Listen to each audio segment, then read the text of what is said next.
morning. I'm Cheong Suk Wai from the Straits Times.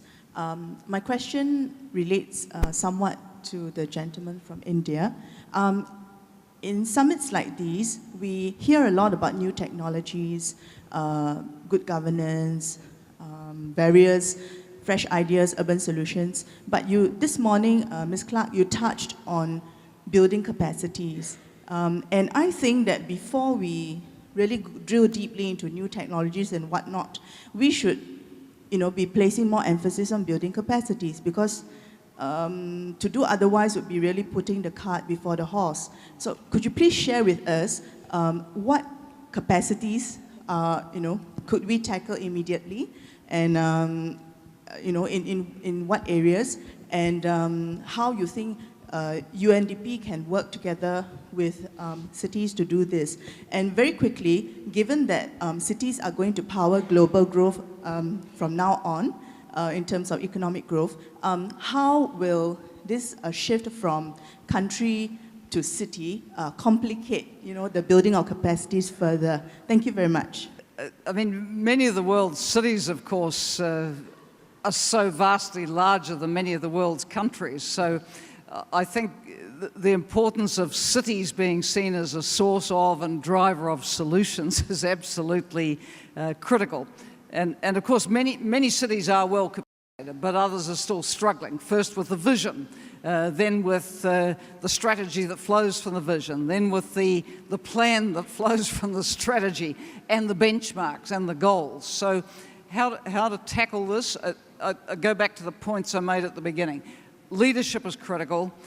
Building the structure of the city government's capacities to do this planning, building the service delivery capacity, recognising that for the future, private-public partnerships are going to be very critical, looking at what the role of the civil society, NGOs is going to be, and always keeping in touch with your citizens.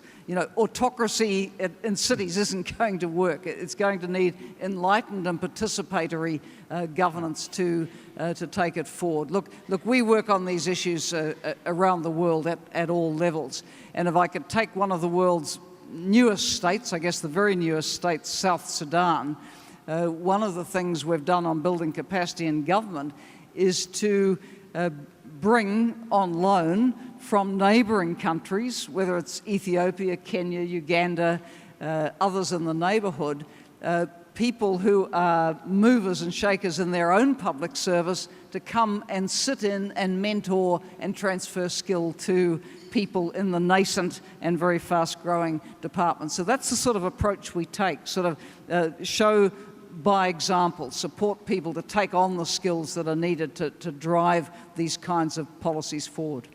I would just like to, first of all, endorse the proposition that it's not finance, it's not technology, it is governance and capacity that is needed if we want to attain better public service delivery, including that in water.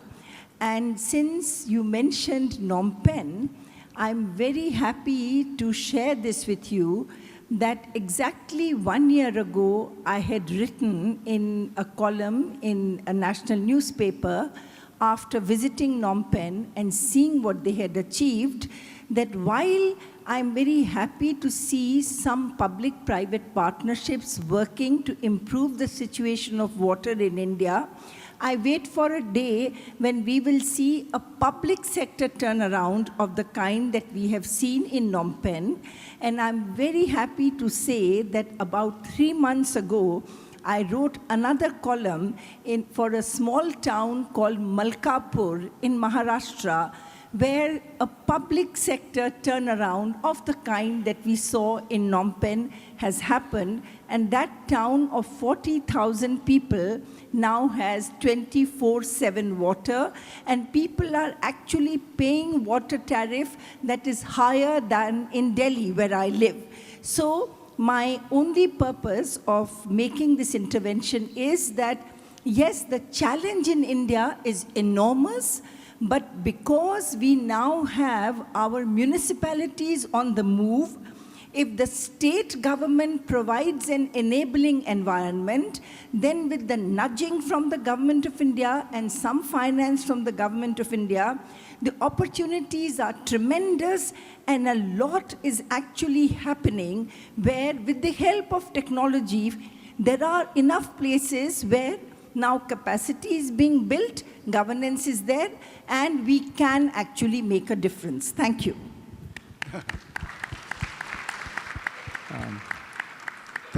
Thank you very much for your inspiring statement.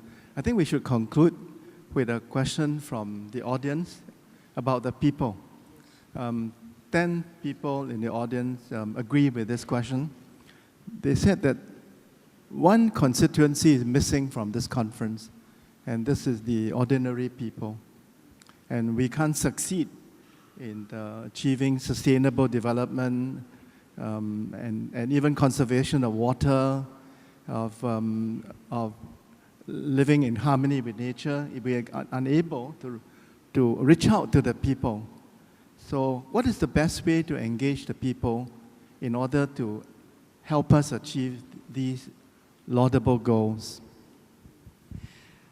Well, I think perhaps for the future, some thought could be given to how to build in participation from the grassroots of the world's communities. And we saw at Rio that this makes for an incredibly energizing international meeting. I mean, the energy was out there in the civil society meetings, the side events, wonderful events where people from every corner of the world's communities came. Indigenous people, people representing the slum dwellers and the waste pickers, people representing local communities from around the world, and really bringing perspectives from those community levels all the way to the highest decision makers. So I'm strongly in favour of taking a very inclusive approach to summits. And as I said, if we go back to your very first question, what was the outcome of Rio +20? For sure, governments are having trouble coming to strong and binding agreements among themselves, but many of the world's peoples, civil society organisations, communities, local and subnational governments are way ahead. They're getting on and doing it. And no one should wait for a national government to do anything. Everyone can, at their own level, take action, which will make a difference. Now, it's good that when that then moves the mountain of national governments and multilateral negotiations, but I think creating this incredibly strong base of participation, interest, engagement, and just doing it is what will move those mountains.